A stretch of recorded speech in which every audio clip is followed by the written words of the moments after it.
रात के करीब 12:30 बजे जब पूरा जबलपुर सो रहा था, तभी दो दोस्त अजय और प्रणव अपनी अपनी गर्लफ्रेंड्स के साथ चुपके से घर से निकले। घर वालों से कहा था कि स्कूल ट्रिप है, पर असल में वो अपनी छोटी सी ट्रैवल प्लान पर निकल रहे थे। ठंड बहुत तेज थी और सड़कें बिल्कुल सुनसान। चारों एक पुरानी सी रोडवेज बस में सवार हो गए। बस लगभग खाली थी, सिर्फ कुछ सीटों पर इक्का दुक्का लोग बैठे थे। हवा इतनी ठंडी थी कि सब लगातार जैकेट कसकर पकड़ रहे थे। बस चल ही रही थी, अचानक एक बहुत बूढ़ी गरीब सी औरत चढ़ी। फटे कपड़े, झुर्रियों से भरा चेहरा और बेहद धीमी आवाज में बोली, बाबू कुछ खाना दिला दो।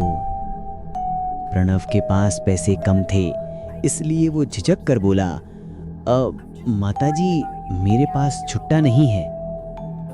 औरत ने किसी और से कुछ नहीं मांगा, वो बस मुड़ी और धीरे धीरे उतर गई। ये बात थोड़ी अजीब थी, पर किसी ने ज्यादा गौर नहीं किया।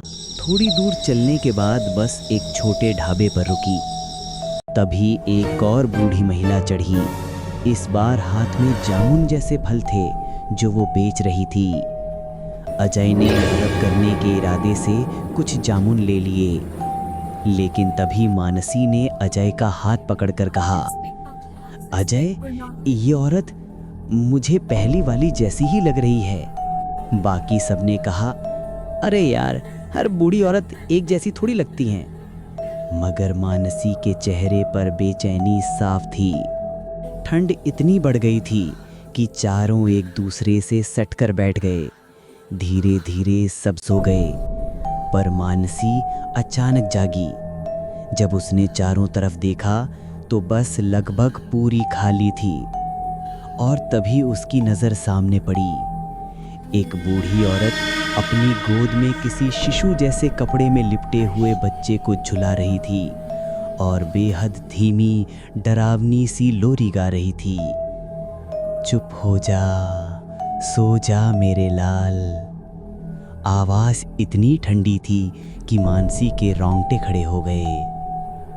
मानसी ने गौर किया, वो औरत हर थोड़ी देर में एक सीट आगे आ जाती थी, बिना किसी आवाज के, जैसे फिसल रही हो। अचानक मानसी को अपने चेहरे पर ठंडी सांसें महसूस हुईं। वो घबराकर बोली, अजय उठो, कोई है। अजय और बाकी सब जागे तो देखा वो बूढ़ी औरत अब ठीक उनके सामने वाली सीट पर बैठी थी। उसकी आंखें बिल्कुल बिना पलक झपकाए उन्हें घूर रही थीं। लोरी की आवाज अब कर्कश होती जा रही थी, जैसे गुस्सा बढ़ रहा हो। सबके दिल की धड़कनें तेज हो गईं। चारों चीखते हुए ड्राइवर की सीट पर भागे। ड्राइवर ने बिना पीछे देखे धीरे से कहा, पीछे मत देखना और चुप रहो, वो सुन लेती है। ये सुनकर सबकी रीढ़ में ही सिहरन दौड़ गई। मतलब वो औरत वो नहीं थी, कुछ और थी। बस पर आवाजें ऊपर नीचे चारों तरफ। बस तेज स्पीड में जा रही थी, पर ऐसा लग रहा था जैसे कोई ऊपर चल रहा हो। कभी छत पर ठक ठक, कभी नीचे से घेरटने की आवाजें, मानो कोई साथ चल रहा हो। चारों एक दूसरे को कसकर पकड़े हुए थे। अचानक जोर से चीख आई। प्रणव की गर्लफ्रेंड पीछे की तरफ देख रही थी, और जो उसने देखा उसने सबको हिला दिया। बस के पीछे वाले कांच पर वही बूढ़ी औरत का चेहरा चिपका हुआ था। उसकी आंखें इतनी बड़ी और काली थीं जैसे कांच फोड़ देंगी।